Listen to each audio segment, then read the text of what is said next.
Nascemos de uma vontade coletiva, de pessoas visionárias, empregados caixa. Hoje, somos o palco de todas as vozes. A galeria de todas as cores. A dança de todas as expressões. A oficina do aprender e ensinar. Completamos 45 anos. Com a genuína expressão do que é ser brasileiro. Caixa Cultural, 45 anos. Culturando para o Brasil. Que força é essa que o Brasil tem, que faz a gente ser quem a gente é? Eu, como um bom brasileiro, vou dar a receita. Anota aí. Você pega o Brasil da Luísa, da Jurema, mães que criam os filhos com muita luta, e junta com o da Sabrina, a primeira a passar em medicina na família. Depois pega o Brasil do menor desemprego da história, junta o Brasil do passinho com o país que tá tirando um estádio lotado por dia do mapa da fome. Uma pitadinha de colheita e de tudo aquilo que somos os melhores. A alegria, a nossa gente. Gente que empreende, prospera. Gente que saiu do Bolsa Família porque agora tem renda. Gente que não desiste, com nosso esforço colocou o Brasil de novo entre as 10 maiores economias do planeta. É, família, essa é a nossa força, o nosso jeito de acolher. Com muito trabalho, estamos dando a volta por cima para avançar ainda mais. Porque o Brasil é seu, é meu, é nosso. O Brasil é dos brasileiros. Governo Federal. Boa noite. Boa noite a todas e a todas. Vamos dar início à retomada do projeto Sempre um Papo, em Brasília, uma iniciativa patrocinada pela Caixa, por meio da Lei Rouanet, do Ministério da Cultura. Hoje temos a alegria de receber aqui, na Caixa Cultural, o escritor Itamar Vieira Júnior, autor dos livros Torto Arado, Salvar o Fogo e do infantil Chupim. Após o evento, haverá uma sessão de autógrafo com o autor. Informamos que este evento está sendo gravado, e, desde já, então, nós pedimos autorização de todos vocês para o uso da imagem, né, durante o evento. Então, com grande alegria e honra, convido, então, ao palco Itamar Vieira Júnior.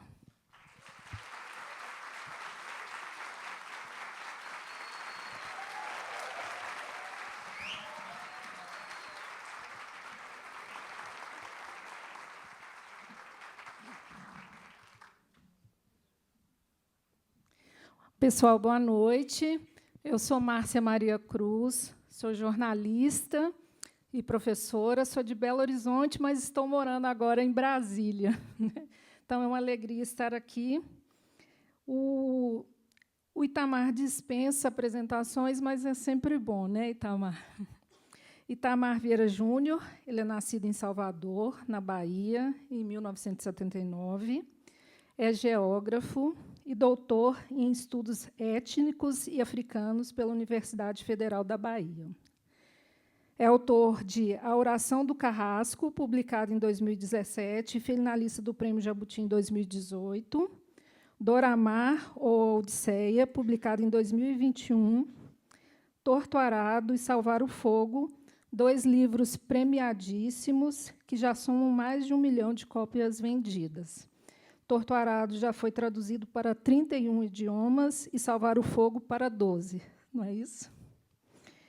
Em 2024, Itamar lançou Chupim, que é um livro para as infâncias, escrito em coautoria com a artista plástica Manuela Navas. Boa noite, Itamar. Boa noite, Márcia. Boa noite a todos que nos acompanham aqui na Caixa Cultural, em Brasília. Itamar, eu queria começar a nossa conversa você falando um pouco sobre o carinho que você tem pelos leitores de Brasília. Brasília é um lugar muito especial. Eu comecei a vir para Brasília há quase 20 anos, 20 anos exatamente. E, bom, por causa do trabalho, sempre tinha muita coisa, era época pré-pandemia, muito antes da pandemia, então as coisas não se resolviam por videoconferência, então participava de reuniões, cursos, coisas aqui. E, bom, sempre estabeleci essa relação de interesse, de curiosidade com a cidade. E depois que eu comecei a publicar e comecei a vir para cá por causa dos livros, Brasília sempre me recebe com muita festa, com muito carinho.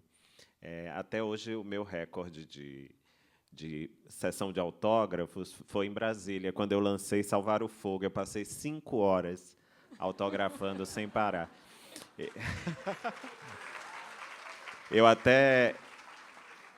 Eu brinquei depois, eu disse, nossa, o espírito já foi para o hotel descansar, só está aqui o corpo oco, mas foi uma maravilha, né? Eu acho que todos que escrevem, todo autor quer encontrar seus leitores, e Brasília me deu muitos leitores. E esse evento está sendo transmitido também ao vivo pela Caixa Cultural, provavelmente pessoas de vários lugares do Brasil acompanhando, e quem estiver acompanhando remoto pode fazer perguntas. Ao final, a gente vai abrir para o Itamar para responder as perguntas, e quem está de casa também pode mandar as perguntas. Itamar, eu queria começar a nossa conversa pedindo para que você fale um pouco sobre a sua opção, né, de escolher múltiplos narradores para suas obras, mas a partir de uma dessas narradoras que eu gostaria que você falasse, a encantada, né, Santa Rita Pescadeira. Bom, esse talvez seja uma observação importante sobre os meus textos narrativos. Não acontece apenas nos romances. Nos contos, quem conhece, já leu os contos e observa com atenção, vai ver isso acontecer algumas vezes também. A escolha de mais de um narrador para contar a história, acho que, de alguma maneira, nos diz que nenhuma história é única, né? As histórias são sempre versões de uma história e interpretações dessa história. E só quem pode fazer isso são as personagens, são as pessoas, né? Cada pessoa pode contar da maneira que observou, da maneira que viu. Mas você pediu para eu falar da Santa Rita Pescadeira. E eu posso falar um pouquinho sobre a composição de Torto Arado. Eu comecei a escrever história. É uma história antiga, é uma história que me acompanhava já há muito tempo. E eu achava que seria apenas uma narradora, a segunda narradora, que está na segunda parte da história. E eu comecei a escrever, avancei, até que eu percebi, já tinha mais de 50 páginas, que ali não era o começo do livro. Eu precisava escrever um episódio que aconteceu antes e que tornou aquelas irmãs mais unidas do que o normal. E então essa história também não poderia ser contada por ela, teria que ser contada pela outra irmã. E foi assim que a história foi crescendo. Quando eu terminei a primeira e a segunda parte, eu imaginava que a outra irmã, porque elas têm uma irmã, ninguém lembra, que se chama Domingas, contaria a terceira parte da história. Mas, quando eu escrevi a primeira frase, eu entendi que a história tinha aberto ali um outro caminho para a história, né? Que era a possibilidade de que uma encantada, uma entidade ou espírito, como queiram chamar, poderia também contar a história. Essa é a beleza da literatura, porque nós fazemos esse pacto com o leitor de que tudo que cabe naquele mundo criativo, no universo literário, faz sentido desde que o leitor aceite. E essa personagem era importante, porque como ela... Primeiro que não existe para mim, pelo menos, não tem um sentido mágico a presença dela na história. A presença dela na história só permite que a gente compreenda que há muitas maneiras de ver e se sentir o mundo. E as personagens que estão ali, naquele lugar, praticando jaré, para aquelas pessoas, como é na vida real, conversar com o espírito ou ter um agente espírito interferindo na sua vida é algo comum, aceitável, né? É mais uma vez dizendo, não existe uma história única. E ela, por não ter começo nem fim, né? Por ter atravessado o tempo e a história, ela me permitia fazer uma ponte com o passado que talvez as personagens não pudessem fazer essa ponte de uma maneira natural, de uma maneira orgânica. E essa personagem me permitiu, porque como ela não tem começo nem fim, ela pode ter vivido, experimentado coisas que aquelas outras personagens não puderam viver por causa do tempo, né? Do tempo de vida de um ser humano. E daí foi dessa maneira que ela surgiu, e eu acho que foi um acontecimento, né? Para mim foi importante, para a história foi importante. Esse é o barato da escrita, eu sempre digo. Por mais que você conviva com as personagens, que você projete essa história durante muito tempo, a escrita, assim como a leitura, reserva certa dose de surpresa. E, se não fosse assim, talvez a gente nem se interessasse em escrever, né?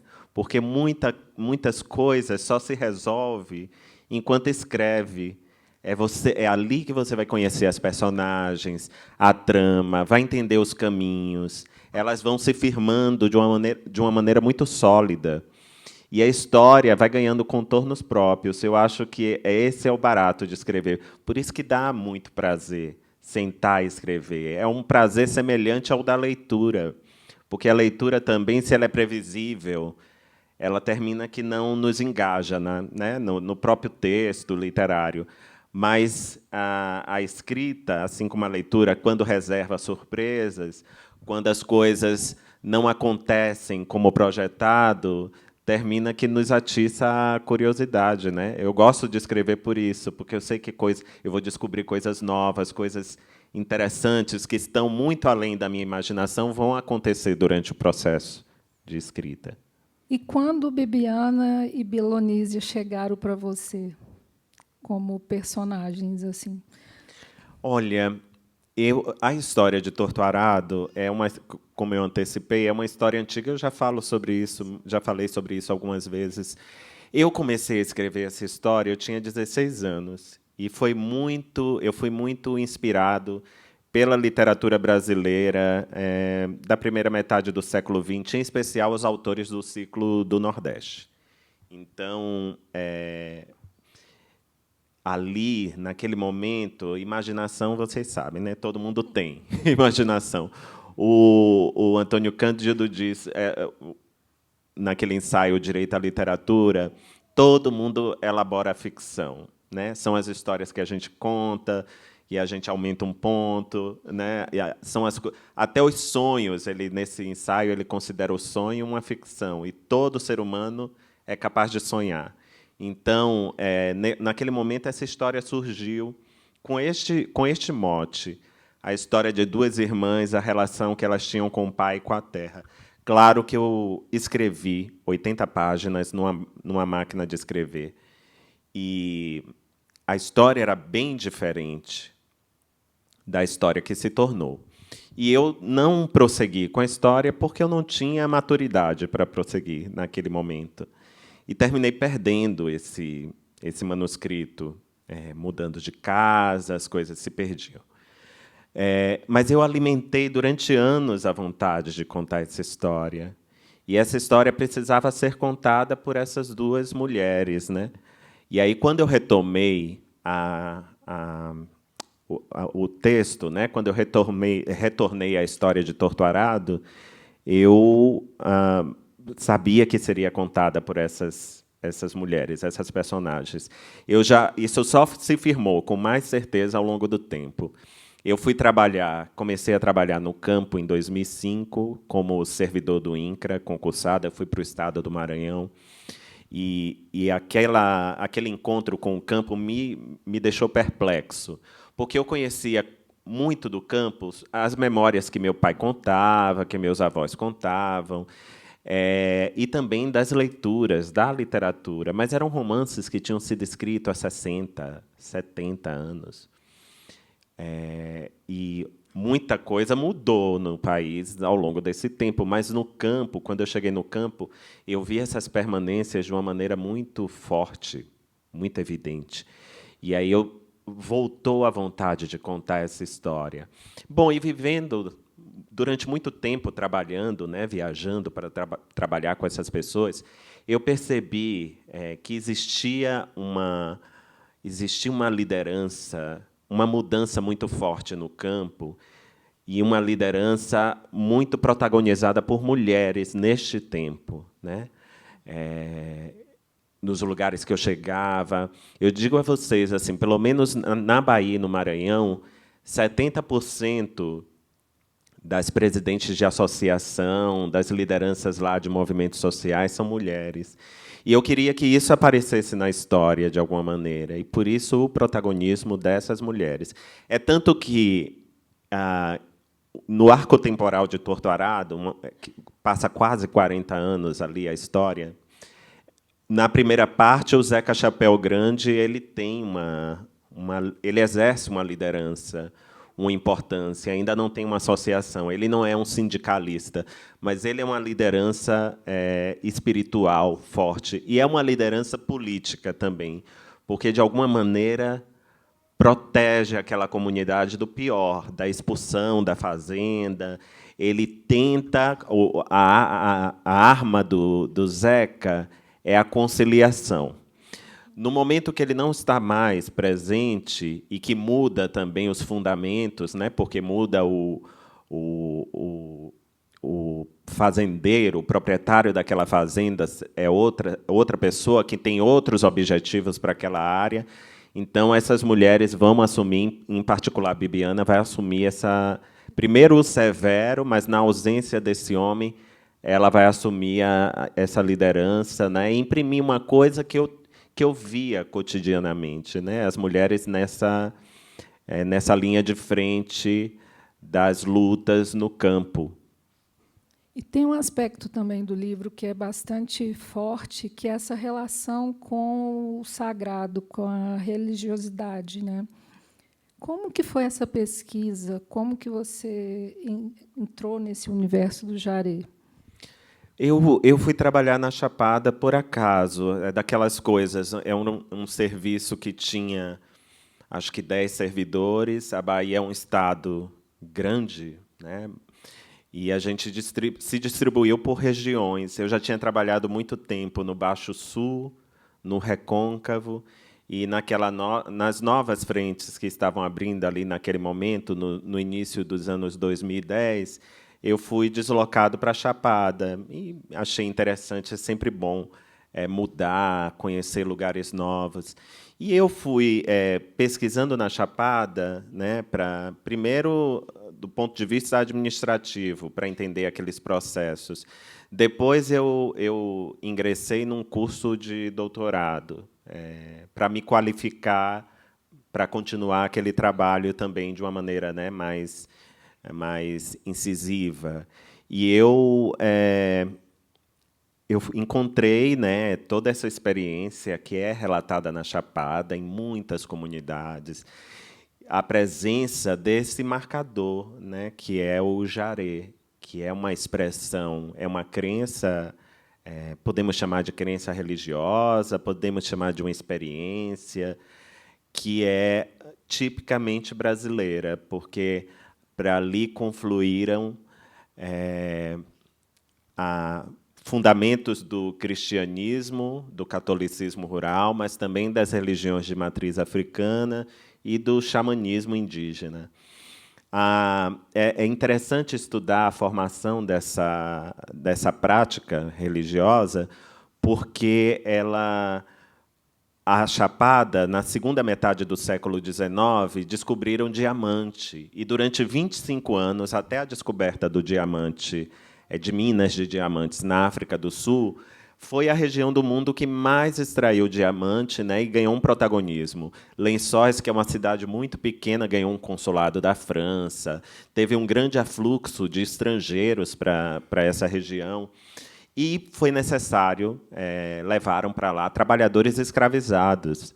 Do recôncavo da Bahia, onde onde se praticava a religião de matriz africana, mas também trabalhadores que tinham habilidades com mineração, das Minas Gerais, onde já se praticava o catolicismo, esse catolicismo sincrético rural, né? Então, a confluência desses trabalhadores escravizados para essa região trouxe essa mística, né? que a gente conhece através do jaré.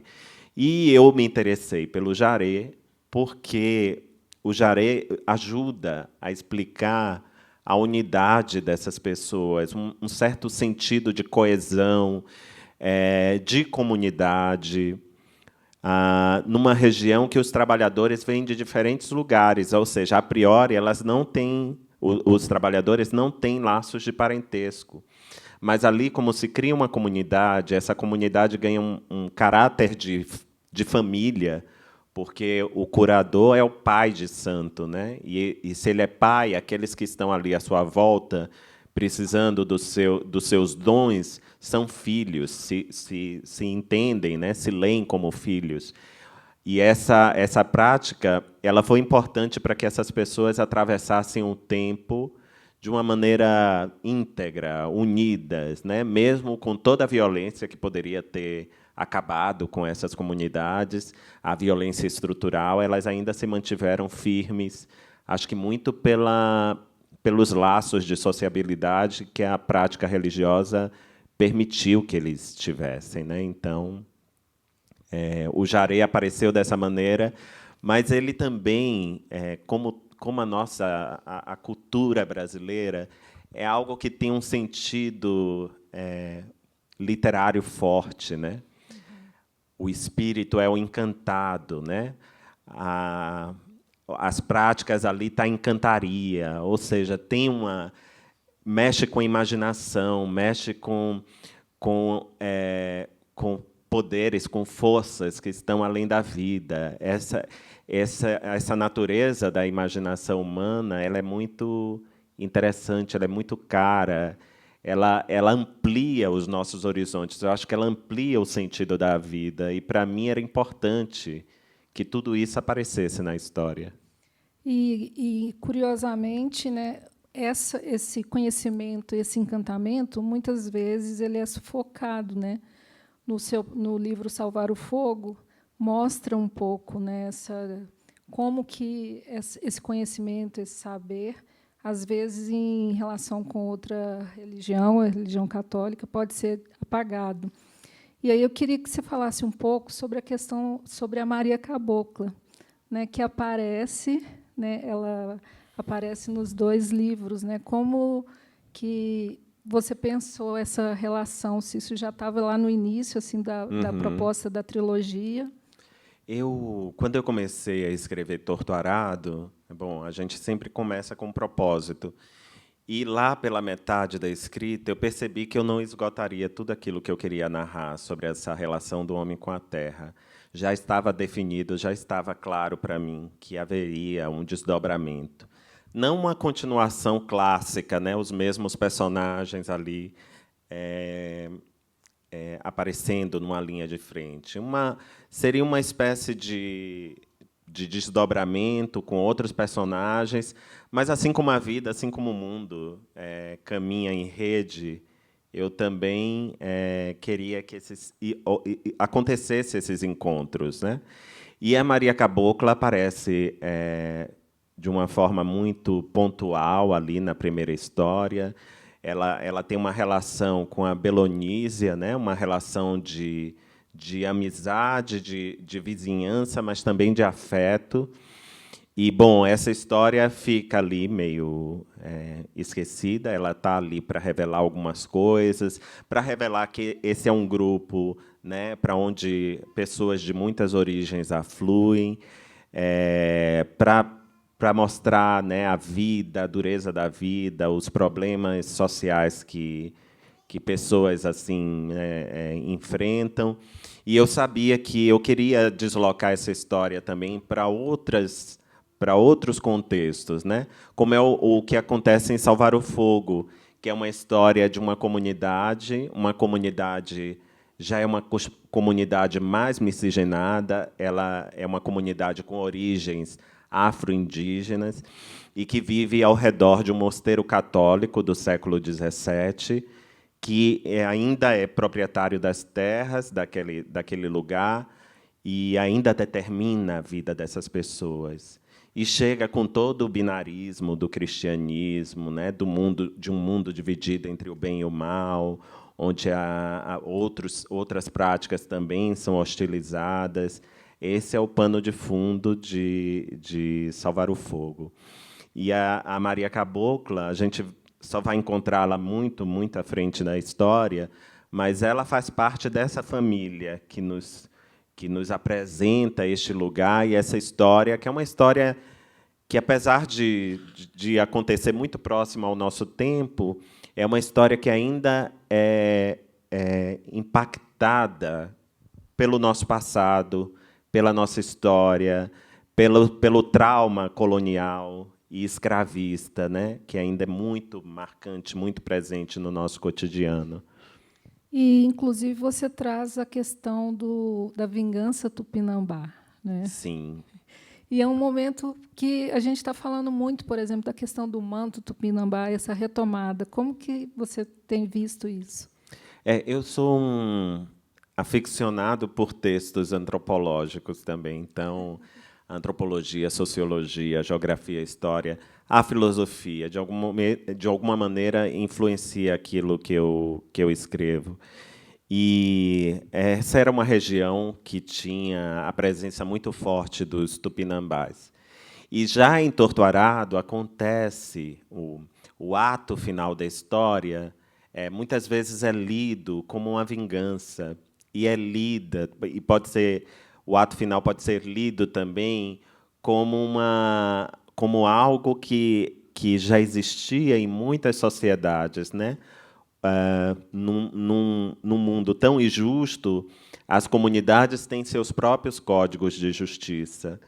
E a vingança tupinambá aparece dessa maneira em Salvar o Fogo, porque é uma comunidade que guarda essa memória, mas não sabe muito bem o que é. É algo que atravessa o tempo e que não vai acontecer tal e qual era praticada no passado, mas pela dinâmica social, pela dinâmica, né, entre as personagens, a gente vai ver atos que vão revelar os códigos, os sentidos dessa prática ancestral, né, dessa prática dos tupinambás. Você falou sobre o manto. A história do manto também atravessa a história de Salvar o Fogo. É interessante que o livro foi publicado há 2 anos, então, e logo depois se tornou público esse debate do manto, mas eu já acompanhava há algum tempo, já tinha acompanhado a história da ativista Glicéria Tupinambá e do contato dela com o manto tupinambá e de como, sem poder ter acesso a esse manto, ela recria o manto, né? E ela não está recriando uma peça apenas para identificar a sua origem, a sua cultura. Quando ela cria essa peça e quando ela veste essa peça, ela está se vestindo da história. O movimento que estes livros fazem é justamente este: é conhecer a história, é aquela... Não sei se vocês conhecem aquele adinkra, o sankofa, do pássaro que volta a cabeça para trás para pegar uma semente. Que mostra que, muitas vezes, a gente precisa compreender o passado para entender o presente e projetar um futuro diferente. E a história do manto é essa história, né? É uma história que não se trata apenas de uma identificação da personagem com a peça, não é uma peça alegórica, é um movimento em busca da própria história. E o que a Glicéria fez, o que a Luzia faz, é o que nós temos feito ao longo dos anos, né? E com muita ênfase nesse tempo. Eu acho que, pela primeira vez, o Brasil, olha para a sua história de forma honesta, de frente, sem deixar nada para baixo do tapete, né? A gente tem recuperado o protagonismo dos que fundaram este país. E, para isso, muitas vezes, a gente precisa contar a história, como ela aconteceu, ou recontar. A literatura ela não tem um compromisso formal com isso, vamos dizer assim. Porque, para isso, já existem os antropólogos, os historiadores, eles fazem esse trabalho muito bem. Mas a literatura, como qualquer expressão artística, eu acho que ela reflete o nosso tempo. E o nosso tempo mostra isso, né? É um tempo que a gente não escamoteia, a gente olha para nossa, se olha no espelho e a gente se identifica. A gente diz: não, eu não sou isso. Durante muito tempo isso foi apagado. Eu tenho uma outra origem, né? Antes era motivo de vergonha, né? A gente sabe como o país foi embranquecendo ao longo do tempo, como esses foram projetos políticos direcionados, né? Houve momentos que a eugenia era praticada, inclusive, estava lá na mesa dos políticos, né, para direcionar o Brasil para que o país, em 100 anos, se tornasse um país que tivesse apagado absolutamente essa memória. Isso não aconteceu e nem irá acontecer. E agora a gente resgata a história da nossa formação para, a partir disso, compreender as dinâmicas, as desigualdades, entender, tocar o dedo na ferida, promover justiça social, mas, sobretudo, projetar um futuro onde isso não seja mais importante, né? Onde isso já não faça a diferença, onde todos tenham a mesma oportunidade. Enquanto isso for motivo de divisão, enquanto isso for motivo de desigualdade, a gente vai precisar falar. Enquanto as pessoas não tiverem o mesmo tratamento, né, enquanto as pessoas não forem resgatadas dessa desigualdade secular que nos alvita, é necessário falar, pontuar por que as coisas são assim e tentar transformar isso. Eu acho que a literatura espelha as preocupações do nosso tempo, não diretamente, mas, através da história, ela espelha isso. E a sua literatura trazendo para o protagonismo indígenas, mulheres negras, quilombolas, isso faz também com que venham mais leitores, né? Você acha que isso está relacionado ao sucesso dos seus livros, assim, de trazer esse público? Pode ser uma explicação também. Essa pode ser uma explicação. É um momento, como eu disse, é um momento novo. E o que está escrito, acho que espelha um pouco as nossas preocupações. Quando eu falo as nossas, é a preocupação coletiva das pessoas, né? E o Brasil, acho que está se encontrando na sua diversidade. Está se reconhecendo como um país multicultural, um país diverso, com muitas origens. Durante muito tempo, isso esteve, mas de uma maneira esteve presente, mas de uma maneira folclórica, né? Sempre relegando aos negros e aos indígenas determinados aspectos da nossa cultura, né? Era sempre a música, o futebol, nunca se considerou outras coisas. E agora eu acho que a gente se entende nessa diversidade, a gente olha para essa diversidade e diz: isso é o Brasil. E tudo isso se reflete não só na literatura, mas no cinema, na música, nas artes. A gente passa a apreciar, né, essa diversidade. Eu vejo a literatura brasileira contemporânea num movimento muito interessante, é um movimento forte, como há muito tempo não acontecia. Eu acompanho literatura porque eu sou leitor desde muito cedo. E a literatura brasileira contemporânea dos últimos 30 anos, tirando esse tempo de 2015 para cá, talvez, era uma literatura muito centrada no Rio, São Paulo, às vezes Rio Grande do Sul. Era quase sempre... Eu não estou dizendo isso da minha cabeça, não, tá, gente? Tem uma pesquisadora muito importante aqui da UNB, daqui, Regina, a professora, né? Regina Dal Castagne, que tem uma pesquisa muito forte e interessante sobre isso.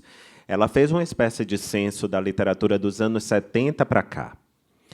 E 95% do que era publicado pelas grandes editoras eram homens brancos, eram tramas sobre a classe média, Ou seja, um país tão grande como o nosso, tão diverso e tão desigual, não se encontrava nessa literatura, com honrosas exceções de publicações nesse tempo que fugiam a este tronco, né?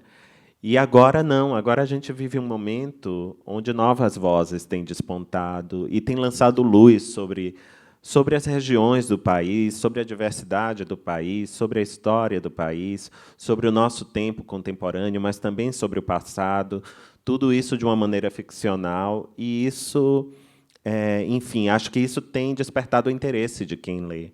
É muito bom quando a gente... Eu, durante esse tempo, só para vocês terem uma ideia, durante esses anos, meus anos de leitor, e quando eu encontrei a literatura brasileira contemporânea, eu li muito... eu vinha de muitas leituras desses autores que eu citei, e eu gostava, em particular, gosto ainda muito, do Jorge Amado. Quando eu descobri a literatura do Jorge Amado, eu me encontrei naquelas representações que estava ali. Ele estava falando dos meus vizinhos, das pessoas da minha rua, da comunidade. Era o lugar que eu vivia, era Salvador que eu vivia. Eu me encontrava, eu via beleza naquelas histórias, né? E eu digo, não, isso aqui representa um pouco do meu universo, do meu mundo. Bom, mas Jorge começou a escrever nos anos 30, né, e publicou até os anos 90, e de lá para cá tinha uma outra profusão de autores, e eu não conseguia mais sentir isso, não conseguia sentir as coisas dessa maneira.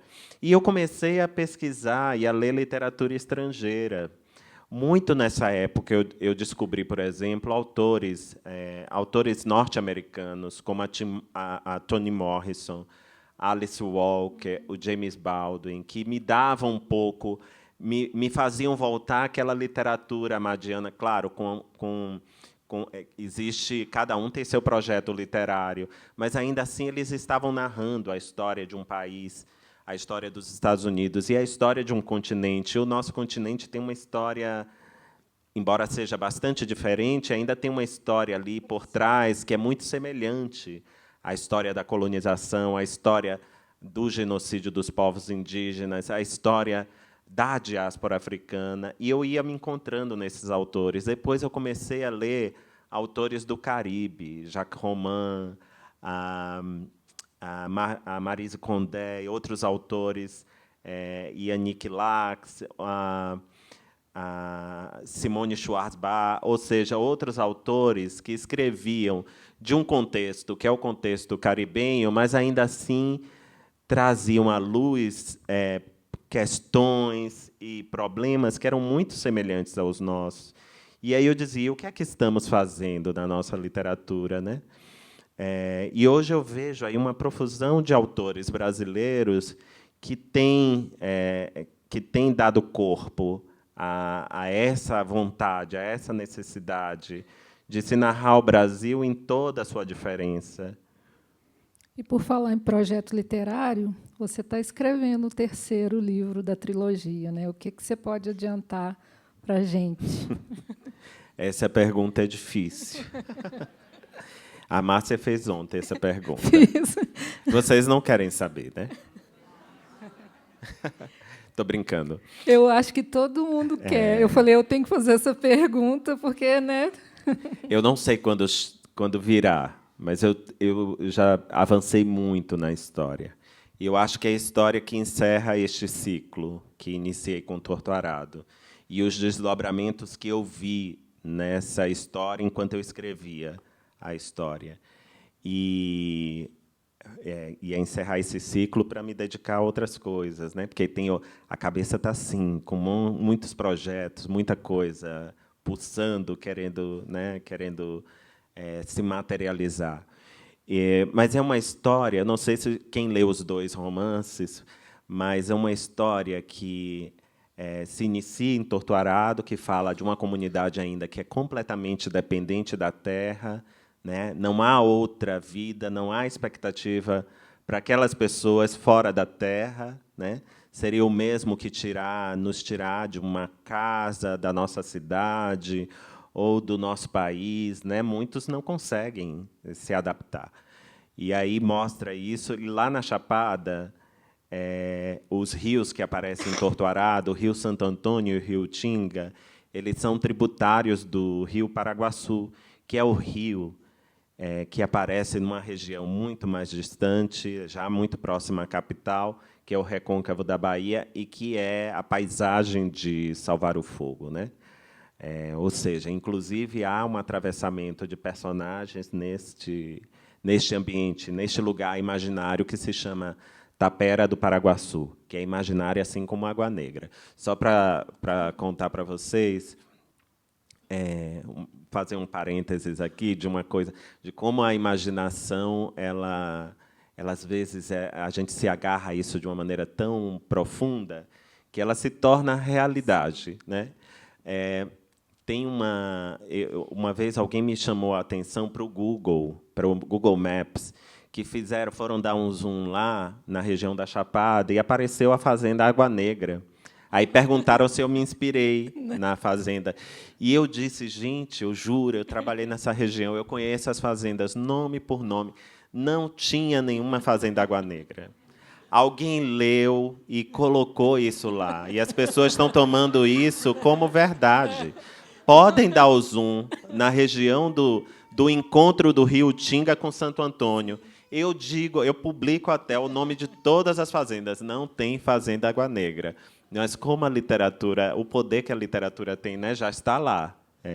Algum dia vai aparecer Tapera do Paraguaçu. Vão botar lá no Recôncavo. E pior, o meu medo, chega a ficar arrepiado, que é ir num jaré e aparecer Santa Rita Pescadeira. Eu tenho quase certeza que não vai demorar muito a aparecer, mas ela vai aparecer. Eu vou falar por que Santa Rita Pescadeira não pode aparecer, porque eu percorri os jarés da Chapada e falavam do panteão de encantados que existem, né?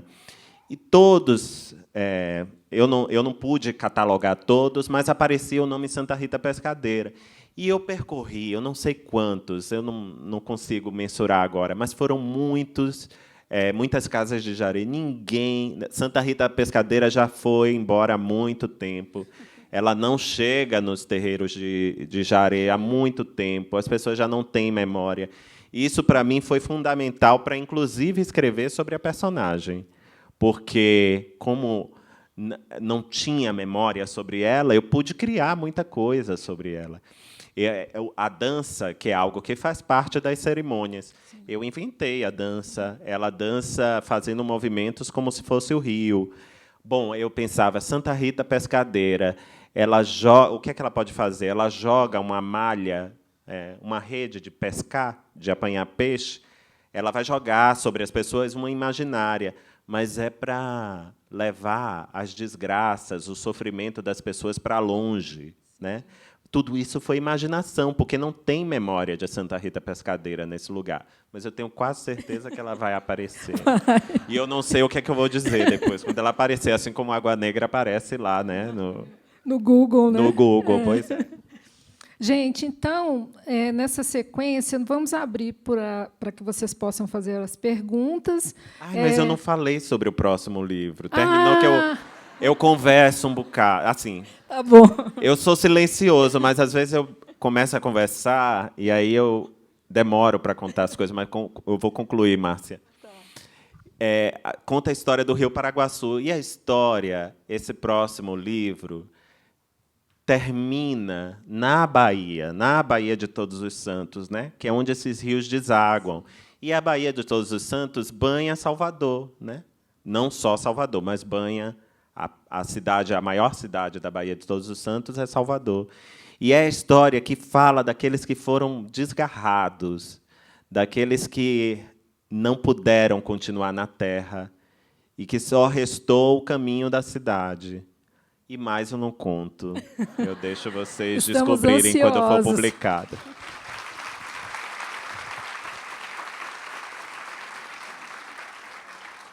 Prazer te escutar. Pensando aqui tudo que você está falando, me veio à mente sobre transformar a sua obra, né, nos musicais que está acontecendo em alguns lugares do Brasil. Como é ver a sua obra escrita e assisti-la? Porque a gente sabe que tem uma adaptação, né? A gente tem que adaptar a nossa obra e muita coisa ali não pode ser colocada, não cabe na adaptação. E como que foi visualizar isso, sentir falta de algumas coisas ou não, porque isso pode acontecer. Gostaria que você falasse um pouco desse processo, como Sim. também o Ainda Estou Aqui, né, que o livro tem muitas coisas que não estão colocadas no filme. Então, eu queria fazer essa pergunta. Sim, vou responder. Torto Arado tem 2 espetáculos em cartaz, sobre, né, baseado no romance. Um no exterior, que já passou por 17 países, que é uma montagem da Cristiane Jatahy. Ela, inclusive, levou uma quilombola da Chapada Diamantina, que sempre quis ser atriz, mas não tinha representado. Ela levou para esses lugares. Ela representa a Gal Pereira, uma das personagens. E já passou, foi dos Estados Unidos, passou por muitos países da Europa.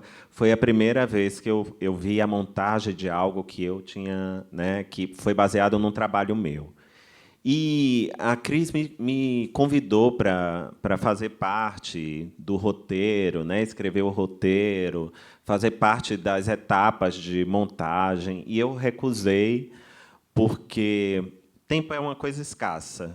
E, se eu for me envolver com mais um trabalho, eu não vou ler, eu não vou escrever, né, vou ter que adiar outros planos. E eu preferi não participar. Como era a Cristiane Jatahy, que é uma diretora conceituada, né, eu fiquei um pouco tranquilo. E ela fez uma montagem muito interessante, que mistura cinema com imagens que foram feitas na região. E eu até acompanhei alguns dias de filmagem, e com o espetáculo no palco, né, com música, com os atores lá. Eu fiquei satisfeito, mas sempre há leitura, né? É a mesma coisa que os leitores estão me confrontando com suas interpretações o tempo todo. Eles me perguntam: quando você fez uma das personagens perder a língua, você queria falar do silenciamento das mulheres ou das pessoas negras? E eu digo, não. É uma coisa que acontece na vida da personagem. Não que não seja legítimo. É legítima a interpretação, né? Porque o autor não sabe tudo sobre tudo que ele escreveu. Ele não consegue ter a distância do texto escrito, uma distância necessária para interpretar todas as camadas que o texto pode ter. O leitor faz isso muito bem. Os professores, né, o crítico, quando faz com seriedade, faz isso muito bem. Então, eu acolho, eu aceito, né? O musical passou por Salvador, por São Paulo, vai abrir agora uma temporada no Rio, depois volta para São Paulo, e eu sei que vai passar por outras cidades. Todo mundo pede, e o pessoal faz um pouco de mistério, o pessoal lá da produção. Mas eu vi eles respondendo lá para o pessoal de Brasília, de uma maneira dando a entender que é possível, né? Não sei para quando, mas é possível. E também foi a mesma coisa, né? Me convidaram para acompanhar. Eu não pude nem ver um ensaio, para falar a verdade. Nem um ensaio eu consegui ver, porque eu estava num momento saindo tantas traduções do livro, eu precisava viajar para fora, eu não conseguia acompanhar o ensaio, mas eu fui na estreia e assisti o espetáculo. E assim, eu assisto como espectador, né? Eu tenho a minha interpretação da história, mas aquela interpretação que é ofertada, tanto no da Cristiane quanto, né, no espetáculo do Audrey Anunciação e Elísio Lopes, é muito forte, é uma interpretação, é maravilhosa, né? Eu fiquei emocionado de ver, foi muito bom.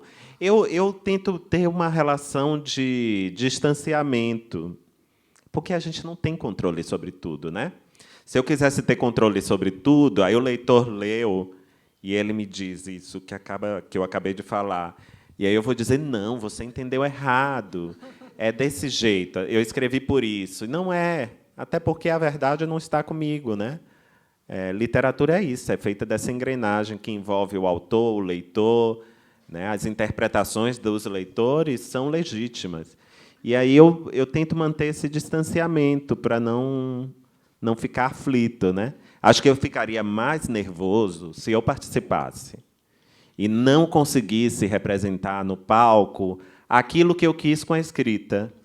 Era possível, são linguagens diferentes, né? A escrita eu posso ter algum domínio sobre o que eu escrevi, mas no palco eu preciso de outras coisas. Eu não entendo de cenografia, eu não entendo de figurino, né? Não entendo de representação. Como é que eu vou transmitir isso? Eu acho que eu ficaria mais ansioso se eu participasse, e por isso eu prefiro não participar. Boa noite. A pergunta veio de Angelina.arte. Ela diz o seguinte: Itamar, em Torto Arado, vemos a terra, o corpo e a ancestralidade como elementos vivos e interligados.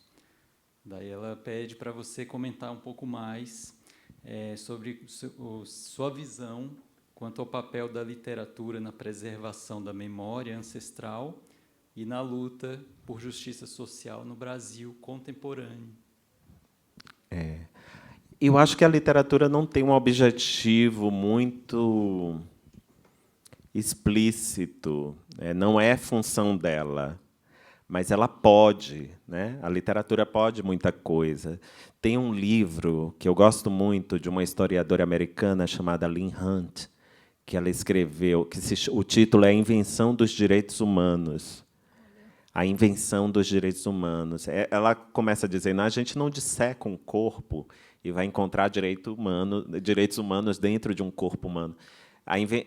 Os direitos humanos são a invenção social para as pessoas conseguirem viver em comunidade, né? Com respeito, com dignidade. E ela fala uma coisa muito interessante. Ela traça um panorama da evolução do pensamento sobre os direitos humanos, e ela diz que no fim do século XVIII e começo do século XIX, a literatura teve um papel importante na consolidação do que se compreendia como direitos humanos. E ela fala, os romances eram publicados em fascículos, nos jornais. A boa parte da população do mundo, não é nem do nosso país, do mundo, não era alfabetizada. E quem tinha acesso a estes romances era uma elite, mas era a elite que geria os lugares, que participava ativamente da política. E esses romances foram sensibilizando essa elite de uma maneira, claro, de uma maneira muito morosa, tímida, mas foi sensibilizando para dramas importantes, dramas humanos importantes.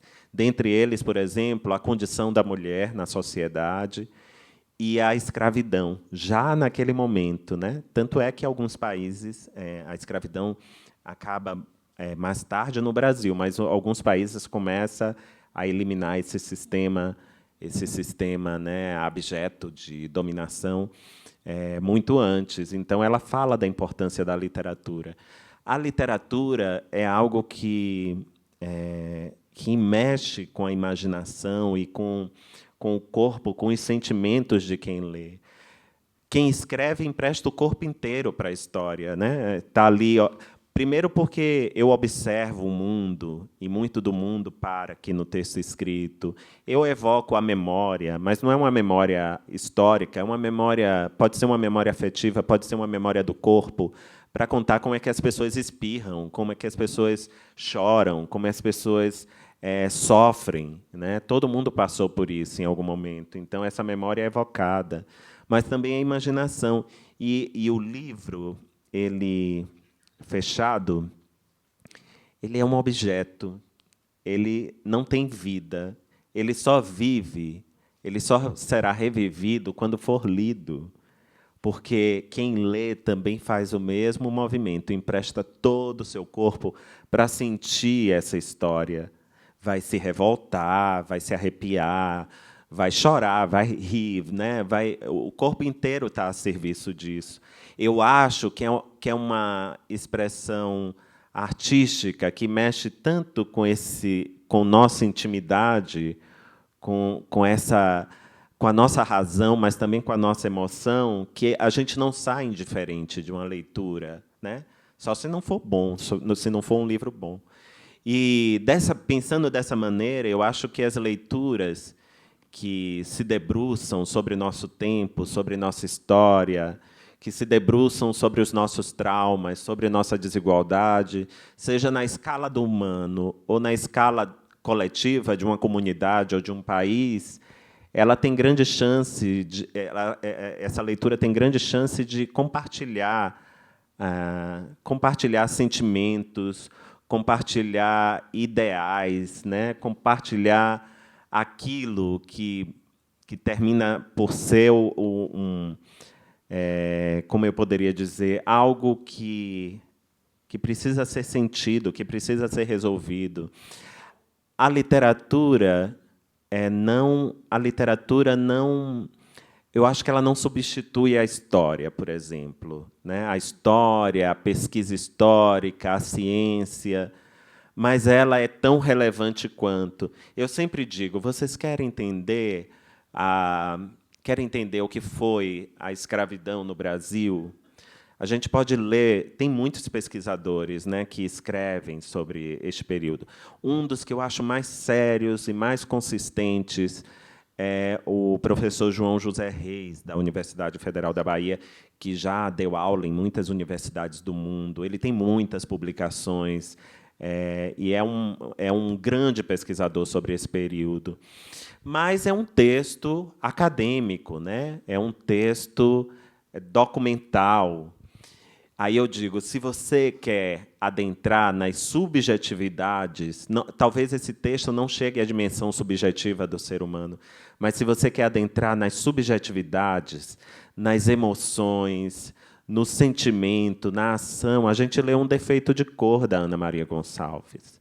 E a gente lê esse livro, embora não seja ficcional, a imaginação, a pesquisa, mas a imaginação, muito da imaginação da Ana Maria está naquele texto, vai revelar muito, uma camada de vida e de sentimentos que a gente não conseguiria acessar em outro texto. E quando a história foi aniquilada, apagada, qual é o papel da ficção em restabelecer, mesmo a gente sabendo que ela pode não ter um compromisso com a verdade, mas a ficção pode restabelecer aquilo que a história nos negou, né? Quem documentou a vida dos povos indígenas nos 500 anos de colonização, né? Nos 500 anos que eu falo, desde o início da colonização, principalmente nos primeiros séculos, a gente tem acesso pelas cartas dos jesuítas, mas era uma visão muito limitada de mundo. E, mesmo assim, é muito pouco documento. O Rui Barbosa queimou todo o arquivo, né, num movimento de conciliação. Eu não sei se era conciliação, falam de muitas coisas. Falam que queriam impedir os fazendeiros de requerer indenização do Estado pela abolição da escravatura. São muitas as justificativas. Mas eu sei que ele cometeu um crime, ele queimou, né, determinou a destruição de uma documentação vasta sobre esse período. E o que é que a gente faz com essa ausência de documento, de registro? Aí eu acho que a literatura tem um papel importante. Claro, você vai ler um livro sabendo que aquilo é parte da imaginação humana, mas a imaginação pode emular aquilo que a história nos negou, que o passado nos tirou, né? Que o Estado ou que as instituições nos tiraram também. A gente pode recriar vidas, recriar mundos, recontar a história. Eu acho que esse não é um compromisso da literatura, mas a gente pode encontrar coisas nesse sentido, textos narrativos nesse sentido, que se apropriam da liberdade de criar para recriar mundos e uma história que nos foi negada em muitos sentidos, Você pediu demissão do INCRA? Não. Não? Eu assim? tô licenciado sem remuneração. Não, mas peraí, isso não tem volta. Você acha que vai voltar para o INCRA um dia? Não. Eu sou muito apegado ao chão, né? Eu não sei. Hoje eu estou aqui, mas vá que ninguém queira ler mais. Não. Aí depois o que eu escrevo. Como é que eu vou viver? Vou pedir emprego aonde? Na Caixa Cultural? Pode ser, né? Se me aceitarem, eu venho. Mas, ó, como é que está sendo essa sua vida de escritor, assim, digamos, profissional, que você é agora um escritor profissional? Como é que está sendo? Como é que foi essa virada? Como é que foi essa decisão? E como é que está essa vida de escritor? Um escritor profissional. Uhum. E só uma coisinha, qual autor você chamaria para um café? Para um café? Precisa estar vivo? Ei, Nicolas, você não respondeu... Pode estar encantado. Pode estar encantado? Tá pode bom. estar encantado. É curioso, Nicolas, o Nicolas vocês conhecem, né? É escritor, poeta, aqui do DF. Palmas para Nicolas.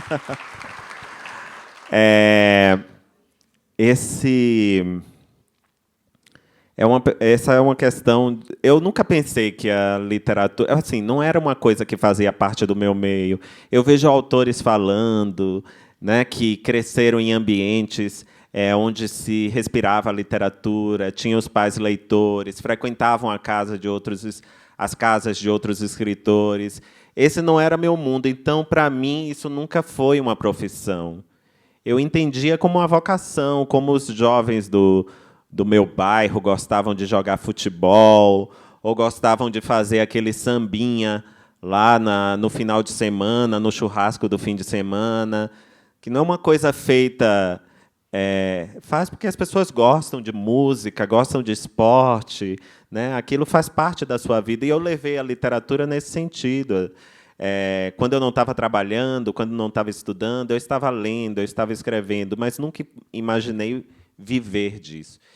E aí, quando eu comecei a escrever, eu publiquei o primeiro livro de contos, depois publiquei outro livro de contos, publiquei o romance Torto Arado, publiquei outro romance depois, publiquei um livro infantil.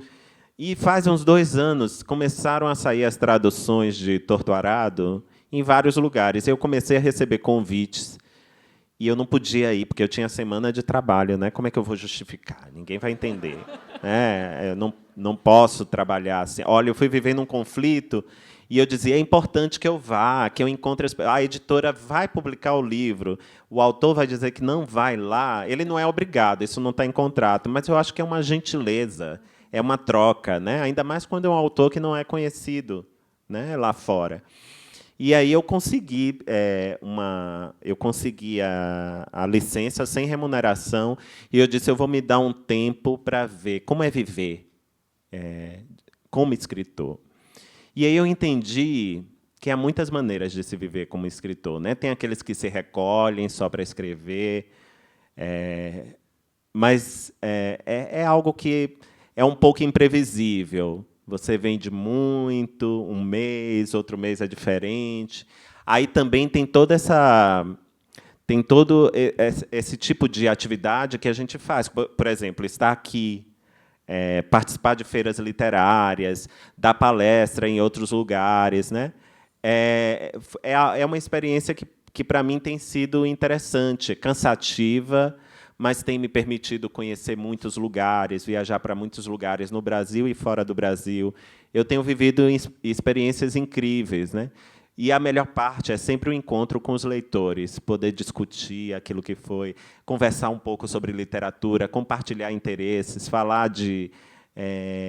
era uma coisa que eu sentia falta, né? Porque nem todo mundo, no seu ambiente, aí não é só no ambiente doméstico, porque eu tenho irmãos que leem, ainda bem, mas na universidade, num campo que não é o da literatura, ou no ambiente de trabalho, esse meu interesse eu não conseguia compartilhar com todos, né, com as pessoas. E aqui não, quem vem aqui nesse encontro quer falar de literatura, quer ouvir sobre livro, quer contar história. E eu acho essa parte muito boa. Tem um problema que eu estou aprendendo a contornar. Nos primeiros tempos, eu acho que quebra a rotina da gente. Por exemplo, quando eu escrevi Torto Arado, eu trabalhava 40 horas por semana, eu tinha um turno pela manhã e pela tarde no INCRA, eu chegava em casa todos os dias, eu sentava, tomava um banho, fazia uma refeição e me recolhia para escrever ali. As noites eram de escrita. Os fins de semana eram de escrita, feriado também. Agora é bem diferente, porque eu preciso viajar, pegar o avião, ir para não sei onde. E aí essa rotina quebra um pouco. Os últimos meses, de dezembro para cá, até o começo de abril, eu quase não viajei. E aí eu pude estabelecer de novo essa rotina. Aí já estou viajando há algum tempo, desde o começo de abril. E vou aprendendo, eu vou pedindo, olha, gente, me poupem de entrevista de manhã, o pessoal aqui da produção. Eu quero as manhãs livres para poder trabalhar no quarto de hotel, escrever. E assim vai, aí vou conciliando as coisas. Mas é isso, eu não sei o que do futuro, né? Não sei o que será de mim, se eu vou conseguir prorrogar mais a minha licença com medo, né? Ou se eu vou embora de vez. Só o tempo para dizer. Aí eu só vou embora depois que o rapaz que já está com cãibra na mão... Né? Ouvir. Ele já está prometido, pode ir. E o café com autor, com qual autor? O café que você ia tomar com qual autor? O café com quem eu tomaria... Eu tenho um pouco de medo dos escritores. Porque, assim, eu ouço falar muito assim, quando eu conheci fulano, eu fiquei decepcionado. Às vezes o livro é maravilhoso, né? Eu lembro, por exemplo, a gente perdeu recentemente o Vargas Llosa.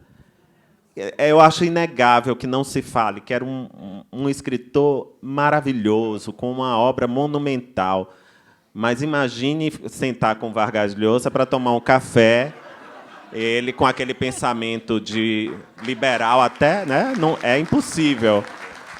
Mas quem eu chamaria para tomar um café? Alguns eu já tomei, dos que estão vivos assim. Quem eu chamaria? Eu vou pensar em alguém que já se foi. O Jorge eu conheci. Eu não tomei café, mas eu conheci o Jorge. Eu fui na casa do Jorge Amado. Mas eu acho que o Jorge Amado era um autor sempre muito simpático, porque eu conheço muita gente que frequentou a casa do Jorge, era uma casa aberta para as pessoas. Ele estava sempre recomendando para a editora publicar fulano, para fazer não sei o quê. Era uma pessoa... Eu acho que o Machado de Assis, talvez. Eu queria entender a cabeça daquele homem, né? Talvez numa conversa ele revelasse um pouquinho. Eu acho que ele era um homem muito ciumento. Eu acho. Devia ter um ciúme atroz da mulher. Os escritos dele passam, mas eu queria constatar isso, não tenho certeza. Eu queria saber se você se considera uma pessoa perfeccionista e de que forma você enfrentou esse perfeccionismo para ter coragem de lançar os seus livros. E, se eu puder perguntar mais uma coisa, eu queria perguntar se você tem algum livro engavetado que você não pretende publicar. Vou começar pelo fim. Eu tenho. Tenho mais de um romance engavetado que eu nunca publiquei. E nem quero, porque já foi escrito há tanto tempo, eu acho que eu estou tão distante. Não sei se eu quero nem ler, assim. Não quero. Ainda bem, dizem que a melhor amiga do escritor é a lixeira, a lata do lixo. Porque é verdade, nem tudo merece ser publicado, né? Nem tudo merece ser publicado. Aí ela perguntou, eu comecei pelo fim, mas me lembre se eu sou perfeccionista. Eu acho que eu não sei se a palavra certa é perfeccionista, mas eu gosto de trabalhar e retrabalhar o texto. E eu morro de medo de ler depois que publicou, porque eu tenho certeza que eu vou sentir vontade de mudar E, bom, vai ser um terror. Eu já, até quando vai para essas leituras públicas, eu já tenho os trechos certinho, que eu sei que eu não vou querer mexer, e eu leio. Porque se eu ler o livro inteiro, aí eu sinto vontade de mudar. Me pediram, a editora me pediu para ler, para fazer a leitura do audiolivro de Salvar o Fogo. Eu resisti, eu não li do primeiro, quem leu foi a Zezé Mota. Eu não li do livro de contos, foi o Ivan Velame, e eu li Salvar o Fogo. Aí, depois que eu li, eu disse para a editora, quando for sair uma nova edição, deixa eu fazer rever antes. Não vai mudar muita coisa, mas pode estar sobrando um artigo, uma coisa assim, né? Eu acho que a gente vai ficando mais exigente com o tempo. O pior crítico de um escritor, o leitor mais que vai exigir mais dele é ele mesmo. Não tem. Isso até pode ser um problema às vezes. Quando a gente está no processo de revisão de um livro para publicar, o livro passa pela preparação, passa por um revisor, outro revisor, passa por mais de um revisor. E todas as vezes que passa pelo editor, às vezes mais de um editor. Quando eu publiquei Salvar o Fogo, 2 editores trabalharam simultaneamente, um aqui no Brasil e outro em Portugal, que é a Maria do Rosário Pedreira. E a gente se comunicando, né? E cada vez que o livro voltava para mim, eu tinha que reler, e eu relia reescrevendo. Aí é cansativo. E como você fala depois para o editor, olha, você mandou, eu mexi aqui. Aí vai, sabe? Porque é isso, você quer chegar, extrair o que pode do texto, né? Você quer entregar de uma maneira perfeita, e isso é impossível. Um escultor deve ser do mesmo jeito, né? Um pintor é da mesma maneira. Um escultor está ali, esculpindo sua peça, não pode ter nenhum relevo, não pode ter nada. E o escritor é assim. Eu acho que a gente vai ficando mais exigente com o tempo. Já não escreve qualquer coisa. Eu parei de escrever para jornal, porque eu escrevia muito perto de publicar, e depois, quando eu reli, eu queria mudar. Aí eu digo, eu não vou viver esse conflito, eu não preciso escrever para jornal, aí eu não vou escrever. Eu também não preciso ter opinião sobre tudo, né? Que o nosso tempo pede isso, assim. As pessoas querem opinar sobre tudo, falar sobre tudo. Falam sobre novela, falam sobre o golpe no INSS, querem falar sobre tudo. E eu não preciso falar sobre tudo, eu não preciso escrever sobre tudo. Aí eu deixei por isso também, para não viver esse conflito. Te pedi para ler um trecho, né? Depois da pergunta do meu amigo que está ali com cãibra já na mão.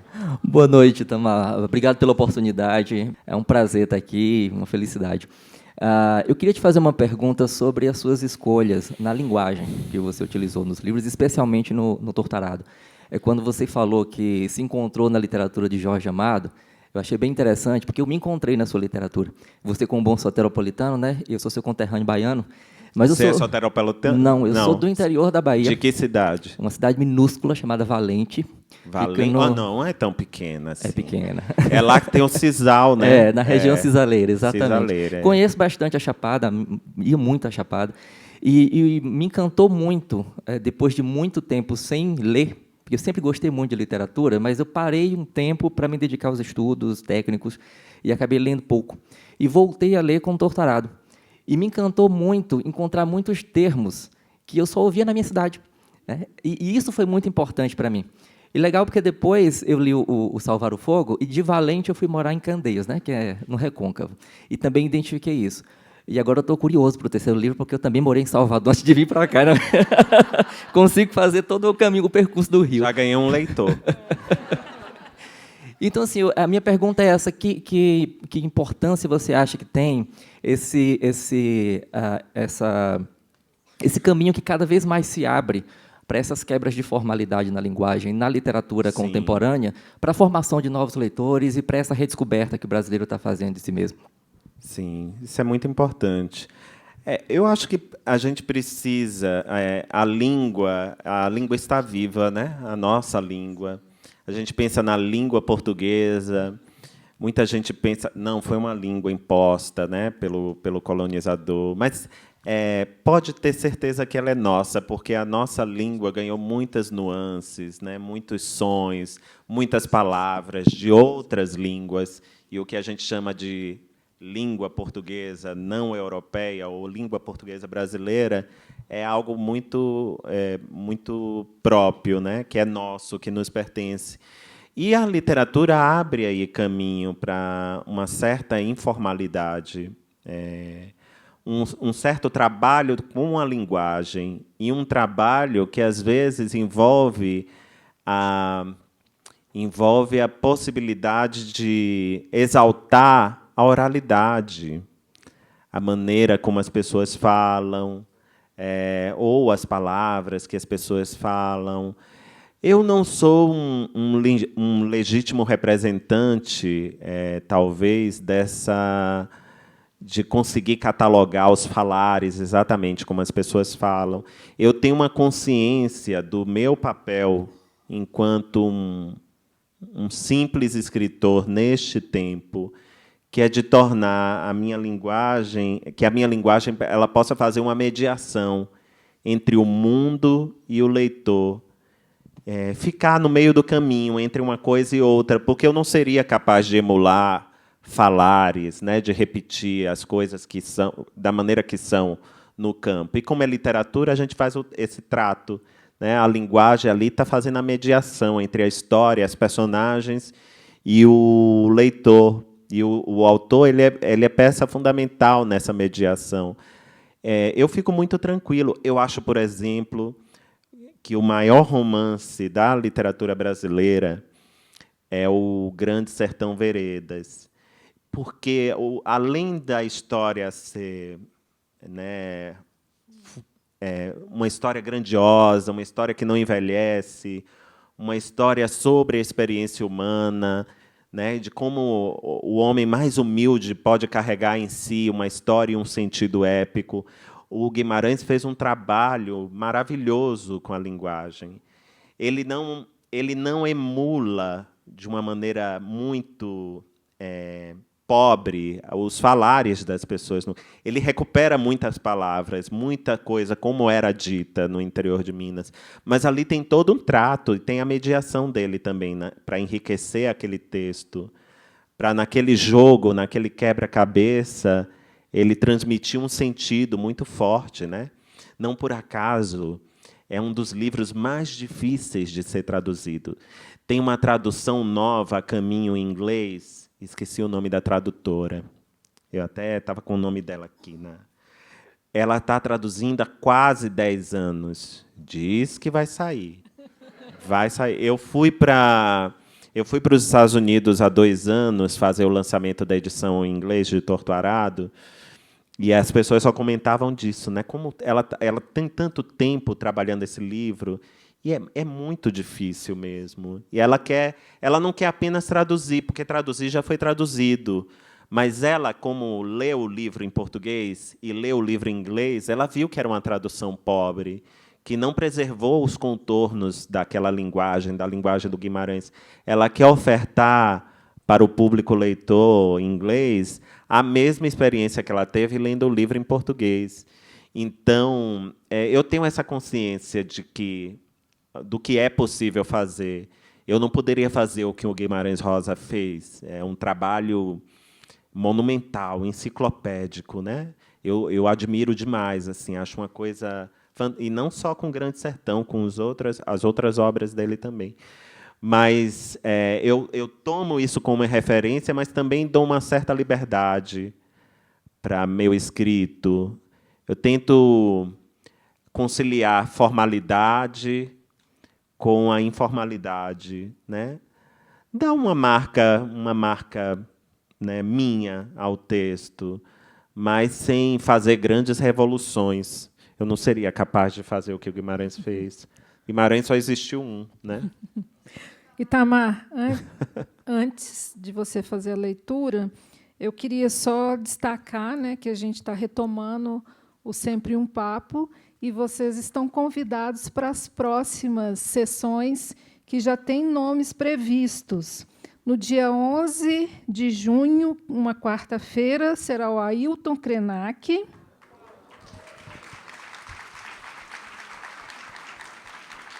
Então, já coloquem na agenda. E no dia 9 de julho, a Bianca Santana. Muito boa também. Não percam a Bianca. Né? Maravilhosa. Muito boa. E eu gostaria também de agradecer a nossa intérprete de Libras, a Thalita. Agradecer a cada um e cada uma de vocês que esteve aqui conosco. E, para encerrar, gostaria que você fizesse essa leitura. Vou fazer uma leitura, vou ler Salvar o Fogo. As mãos ásperas seguraram a enxada e desceram a terra, chispando fogo junto a seu corpo humilhado. Se daquele chão não brotava urtiga nem capim-navalha, muito menos nasceria batata, inhame, aipim, para alimentar a família.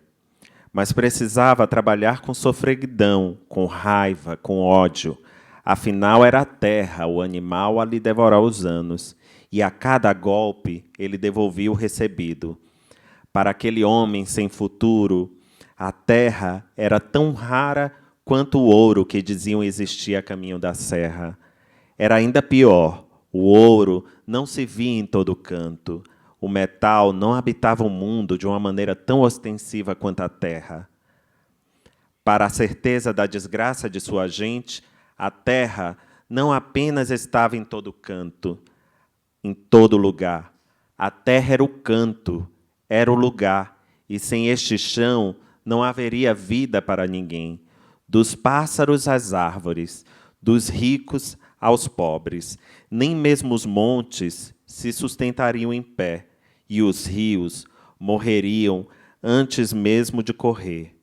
Quando tudo parecia estar em paz, a paz enviesada e precária dos sobreviventes, acontecia algo.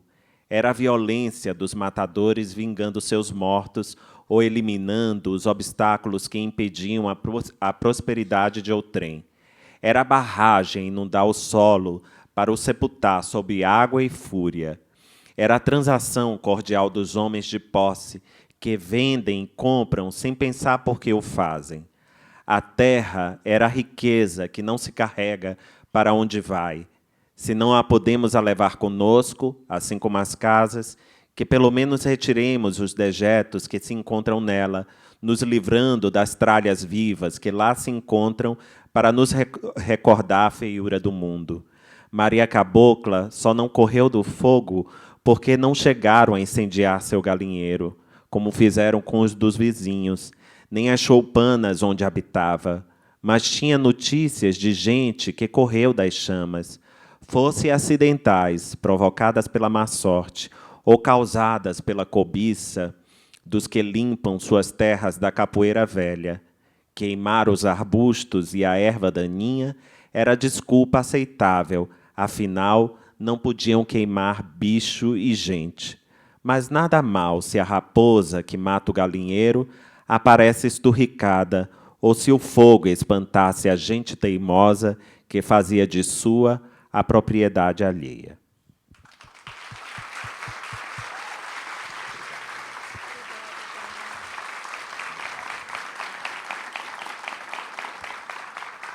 Boa noite, gente. Muito obrigada.